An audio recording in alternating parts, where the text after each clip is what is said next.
Hi everyone, welcome back to PassFab. There are plenty of services to back up your files, but you may want a more secure method. And here's how to clone a hard drive so that you can create an exact copy you can swap in and boot up immediately. First, get PassFab 4 Easy Partition from PassFab official website.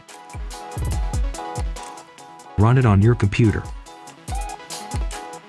Connect your hard drive to your computer.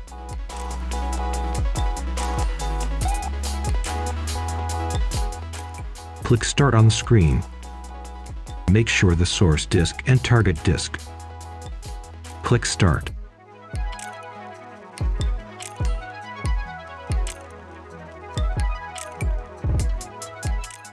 The migration process may take a while. Wait patiently.